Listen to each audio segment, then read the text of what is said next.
La semaine qui s'achève aura été marquée par de grandes actions diplomatiques menées sans relâche par le président de la République Félix-Antoine Tshisekedi Tshilombo, président des exercices de l'Union africaine, qui a effectué une tournée dans les 3 pays concernés par le barrage de la Renaissance éthiopienne sur les Nils bleus.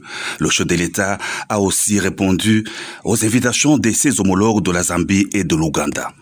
Premier pays visité, le Soudan. Le président de la République Félix-Antoine Tshisekedi Tshilombo a été salué à son arrivée à l'aéroport de Khartoum par les autorités de transition avec en tête le président du Conseil des transitions soudanaises Abdel Fattah Abdelrahman. Assurant la facilitation entre le Soudan, l'Égypte et l'Éthiopie autour du barrage de la Renaissance, qui est construit à Addis Abeba, le chef de l'État a eu une série de réunions à Khartoum d'abord avec les hauts responsables du gouvernement concernés par la question. Il s'est ensuite entretenu avec le président du Conseil des transitions, le général Abdel Fattah. Aucune déclaration n'a été faite à l'issue de ces différentes rencontres qui se sont déroulées dans la sérénité, laissant entrevoir la volonté de trouver une solution concertée, prenant en compte les intérêts de toutes les parties concernant le barrage de la Renaissance africaine, faisant l'objet de quelques controverses entre l'Égypte, le Soudan et l'Éthiopie. Après Khartoum, cap sur le Caire en Égypte, le président Abdel Fattah al-Sisi a fait le déplacement de l'aéroport du Caire pour accueillir son homologue de la RDC Félix-Antoine Tshisekedi Tshilombo. Le chef de l'État égyptien a exprimé son admiration face au leadership du président de l'Union africaine impliqué dans une démarche conciliante de toutes les parties. L'entretien de 2 chefs d'État au palais présidentiel a été ensuite élargi au ministre des Affaires étrangères et à leurs collègues des départements sectoriels concernés par la gestion des eaux et de l'environnement.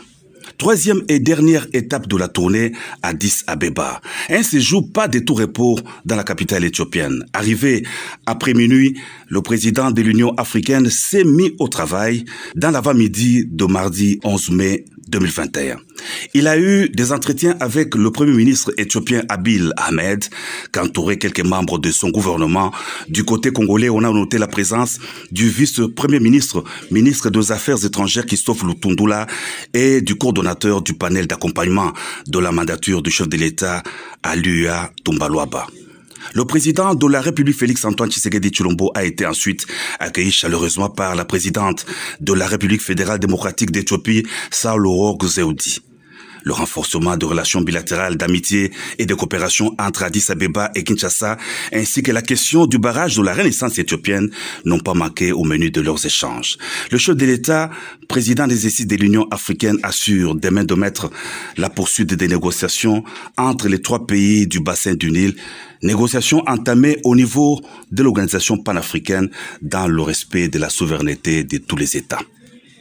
Répondant à l'invitation de son homologue Yoweri Museveni, le chef de l'État a séjourné à Kampala en sa double qualité de président de la RDC et de président des exercices de l'Union africaine. Félix-Antoine Tshisekedi Tshilombo a assisté à la cérémonie de prestation de serment du président de la République de l'Ouganda. Une dizaine de chefs d'État africains ont rehaussé de leur présence cette cérémonie. Par ailleurs, le président de la République Félix-Antoine Tshisekedi Tshilombo a été accueilli en Zambie par son homologue Edgar Lungu.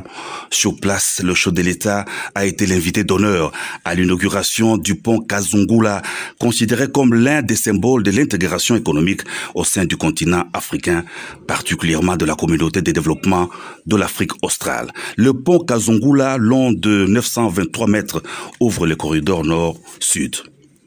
Mercredi le 12 mai, l'avion présidentiel atterrit à l'aéroport international de la Luano à Lubumbashi. Le chef de l'État effectuait une visite d'itinérance dans les Haut-Katanga et dans les Lualaba.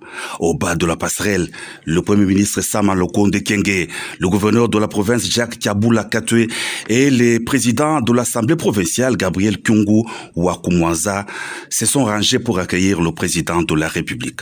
Liesse populaire de l'aéroport jusqu'au centre-ville, à la place de la Poste, où des centaines de milliers de Louchoises et Louchois s'étaient s'étaient massés pour suivre l'adresse du président de la République. Félix-Antoine Tshisekedi Tshilombo a vivement félicité la population du Haut-Katanga en particulier et du Grand Katanga en général pour avoir résisté aux manipulations de ceux qu'il a appelés des sorciers, aux ambitions sécessionnistes cherchant à séparer les Katanga du reste de la RDC. Le Katanga est au Congo et les Katangais sont des Congolais, a martelé le chef de l'État avant de rappeler que le Congo appartient à tous les Congolais et tout Congolais est chez lui partout où il se trouve.